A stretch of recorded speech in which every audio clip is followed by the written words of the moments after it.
All right, everybody, welcome back to my YouTube channel. This is the Jordan Report. I'm your host, Robert Jordan. Everyone, please remember to like, subscribe, and share. Okay, guys, this is actually my local news series. I'm going to show you a clip from Detroit. What happened in Detroit today? Actually, Pontiac. But I want to start off. I want to show you what the Lions did a couple of days back. The Detroit Lions, the football game. I want to show you how all this is contrived, and none of it is real. Because if you're concerned about black lives and you live in Detroit, you don't have to travel far looking for tragedy. You most certainly don't have to travel across straight lines. But this is how fake this is. I'm going to show you what the Lions did. The Lions canceled practice to speak out against Jacob Blake's shooting.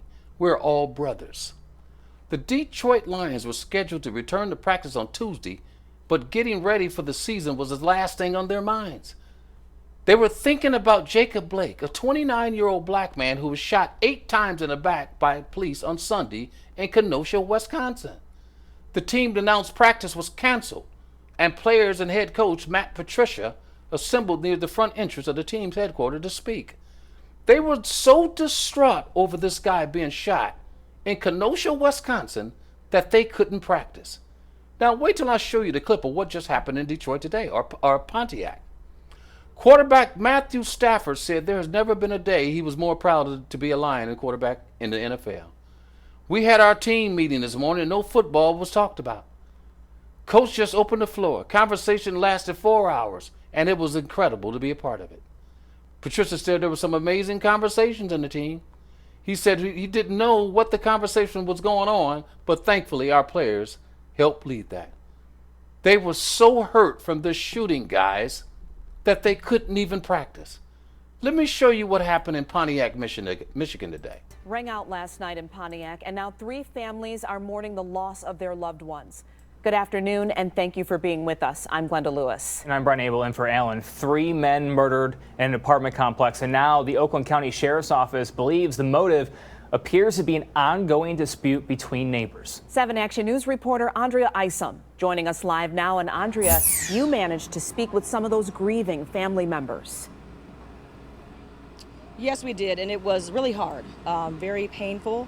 A lot of tears, a lot of people in mourning, as you can imagine. There are people here gathering, fellowshipping, thinking about those they've lost. The mayor is here, law enforcement, city council members as well, to address this neighborhood, to address this city about what happened, because together they need to mourn. Together they need to get through this, and they want to make sure it's done in a non-violent way, because a lot has happened here. Gun violence, tragedy. When shots ring out in the city of Pontiac, 3 men are killed and another seriously injured. It happened Wednesday night outside the Carriage Circle apartment complex. The motive? According to the Oakland County Sheriff's Office, an ongoing dispute between neighbors and a feud between the men going back to 2014. When her friend called me crying, they didn't have to say anything. I knew it was my brother. Her baby brother, Kendrick Lanehart. Then trouble came. And from my understanding, the trouble wasn't meant for him. He just happened to be at the wrong place at the wrong time. And sadly, the cousin of Dominique Williams feels the same way. Dominique is also the cousin of Pontiac City Council President Kermit Williams. He's devastated. Because none of this had to be. First of all, he's a father, he's a son, he's a piece that's going to be missing for a very long time over something that was so senseless that we really can't explain right now. And regretfully, Montre Morris lost his life that day as well. My heart goes to everybody. My family took a loss, and so many other families took a loss. All of these men young, between the ages of 25 and 39. 4 people on a front porch when bullets start to fly. Now to the gunman. Detectives say he is a 32-year-old resident of Pontiac who turned himself in.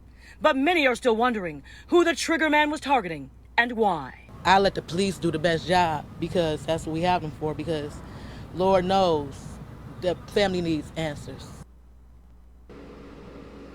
I'm joined right now live by the mayor of the city of Pontiac, Mayor Waterman. I know we don't have much time, but you wanted to say something to this city about what's happened here and how you want to heal. Yes, thank you. I'm here to grieve and to express sympathy on behalf of the city of Pontiac, to the neighborhood and to the families and friends of those who were beset by this tragedy that happened yesterday evening. We're also here to assure them that we join together as a community and that we feel compelled to do more. to curb this violence that affects our community.